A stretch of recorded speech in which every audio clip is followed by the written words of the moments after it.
Hello friends, amazing books club में आपका फिर से स्वागत है। आज मैं आप लोगों के लिए डेल कार्नेगी की international best seller book how to stop worrying and start living, चिंता छोड़ो सुख से जियो बुक की समरी लेकर आई हूँ।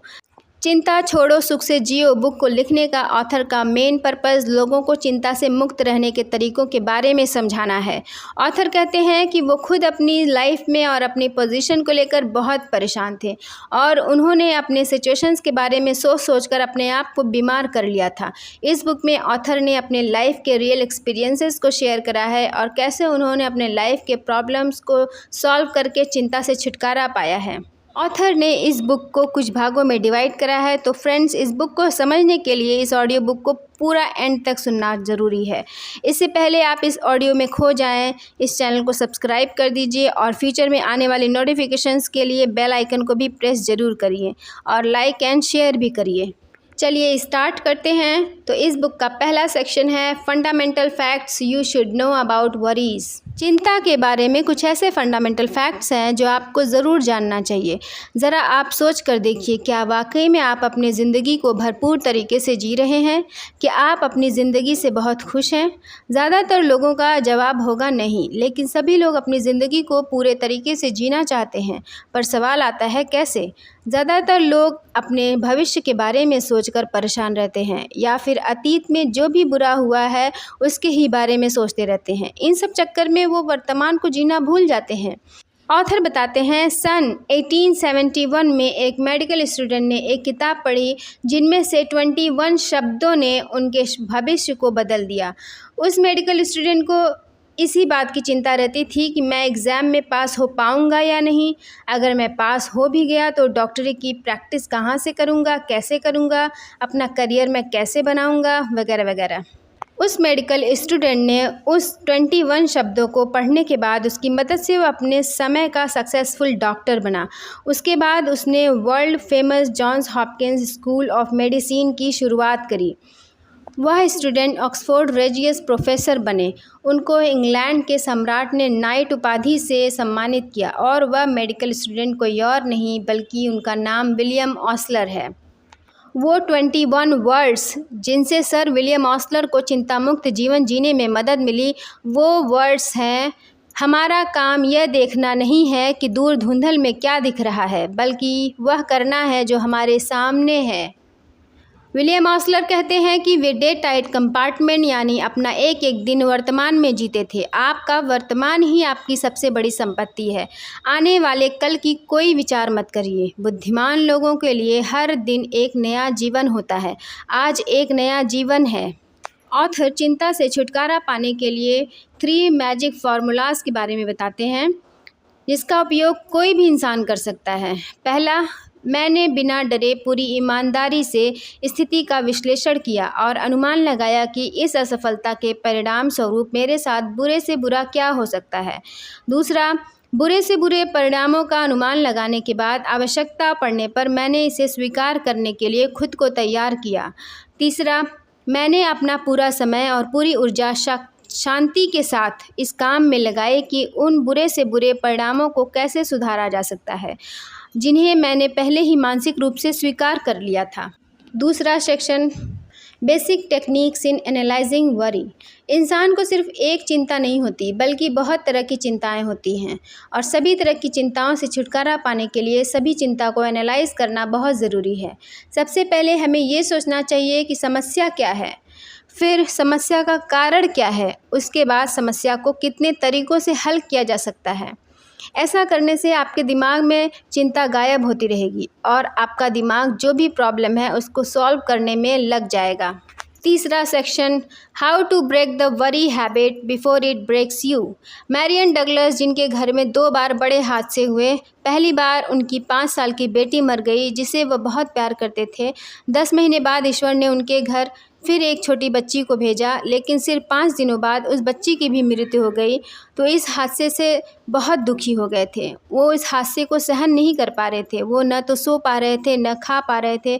आखिरकार वो डॉक्टर के पास गए। डॉक्टर ने उन्हें नींद की गोलियां दी और बाहर घूमने की सलाह दी, लेकिन इन सब चीज़ों से भी उन्हें कोई फ़र्क नहीं पड़ा। उनका एक और बेटा था। एक दिन उनका बेटा बोर्ड बना रहा था। उसने अपने पापा से भी कहा उसकी हेल्प करने के लिए।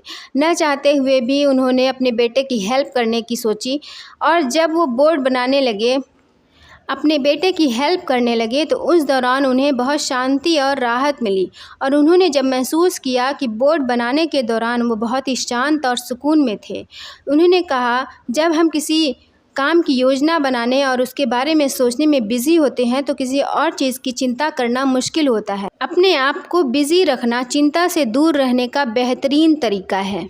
चौथा section, 7 ways to cultivate a mental attitude that will bring you peace and happiness।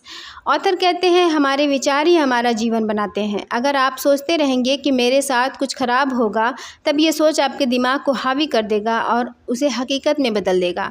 इसीलिए हमें अपने विचारों का चुनाव बहुत सोच समझ कर करना चाहिए, और हमें कभी भी किसी से बदला लेने की चाहत नहीं रखनी चाहिए।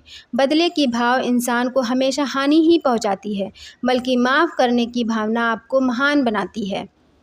ऑथर कहते हैं कि यदि हम किसी की मदद करते हैं तो हमें ये उम्मीद नहीं रखनी चाहिए कि वो भी हमारी मदद करे या वो हमारा एहसान माने। जब जीसस ने 10 लेपर्स की मदद की, उनमें से सिर्फ एक ने जीसस को थैंक यू बोला। तो इससे ये पता चलता है कि जब जीसस को लोग थैंक यू कहना भूल जाते हैं तो हम इंसान होकर इस बात पर परेशान क्यों होते हैं। ऑथर कहते हैं, हमें हमारे आशीर्वाद गिनने चाहिए, ना कि मुश्किलों को। हमारे पास जो भी है, बहुतों के पास तो वो भी नहीं है। जब हम अपनी अच्छाइयों के बारे में सोचते हैं तो हम खुशी महसूस करते हैं, और हमारे पास जो कुछ भी है हमें उसका शुक्र अदा करना चाहिए। ऑथर कहते हैं, खुद को जानना बहुत ज़रूरी है। खुद को ढूंढना और हमारे अंदर क्या क्षमताएं हैं उसको जानना बहुत ज़रूरी है। हमें इस बारे में सोचना चाहिए कि हम किस चीज़ में बेहतर हैं। हमें हमारे पैशन को जानना चाहिए और उस पर काम करना चाहिए, जो एक दिन हमें बेहतर रिजल्ट देगी। ऑथर का कहना है कि अगर आप जान जाओ कि नकारात्मक को सकारात्मक में कैसे बदलना है, तो आप अपनी लाइफ में बहुत आगे बढ़ सकते हो। अगर किस्मत आपके हाथ में नींबू पकड़ाती है तो उसके खट्टेपन से घबराने की बजाय आप उसका शरबत बना के पी जाओ। इसका मतलब है मुश्किल वक्त में अपने आप को मजबूत बनाओ। काफ़ी लोग तो ऐसे हैं जो हैंडीकैप होते हुए भी बड़े अचीवर बन जाते हैं। 5वां section, how to keep from worrying and criticism. जब हम किसी चीज़ में फ़ेल होते हैं, जैसे स्कूल में या रिश्ते बनाने में या फिर किसी काम में, तो वो मोमेंट हमारे लिए बहुत पेनफुल होता है और वो हमारे मन में बहुत नकारात्मक विचार भर देता है। उस समय हमें अपने आप से क्वेश्चन पूछना चाहिए कि हम अपने बारे में क्या सोचते हैं। दूसरे हमारे बारे में क्या सोचते हैं इससे हमें कोई फ़र्क नहीं पड़ता, पर हम क्या सोचते हैं वो बहुत मायने रखती है।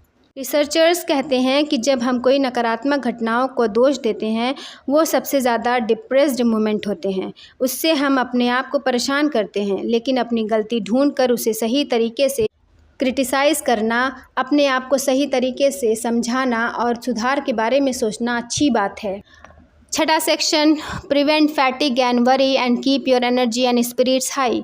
ऑथर कहते हैं कि जब आप मानसिक और शारीरिक रूप से थक जाते हैं, तब आपको ये पता चलने लगता है कि आप अपनी एनर्जी लूज़ कर रहे हैं। इसीलिए ऑथर सजेस्ट करते हैं कि हमेशा हमें आराम और रिलैक्स करने के रास्ते ढूंढने चाहिए।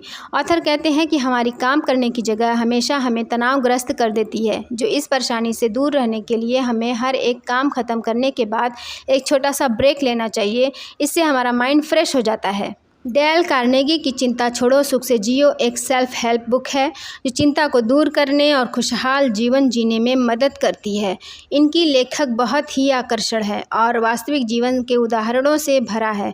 यह वर्तमान पल में जीने और अपने विचारों और कार्यों को नियंत्रित करने के महत्व पर जोर देती है। इस बुक के कुछ अनमोल विचार हैं जो मैं आपके साथ शेयर करना चाहती हूँ। जो आपके सामने हैं उसका पूरा आनंद लो, इससे पहले आप मिट्टी में मिल जाएं। अतीत और भविष्य को लोहे के दरवाज़ों से बंद कर दो और अपना एक एक दिन यानी डे टाइट कंपार्टमेंट में जियो। जो चिंता से लड़ना नहीं जानते वो जवानी में ही मर जाते हैं। चिंतित आदमी को काम में पूरी तरह डूब जाना चाहिए, वरना वो निराशा से मुरझा जाएगा। जो हो गया उसे स्वीकार करो। स्वीकार करना किसी दुर्भाग्य के परिणामों से उभरने का पहला कदम है। हमारे विचार से ही हमारी ज़िंदगी बनती है। अपने दुश्मन के नफ़रत की भट्टी को इतनी तेज़ मत करो कि आप खुद ही उसी में जल जाएं।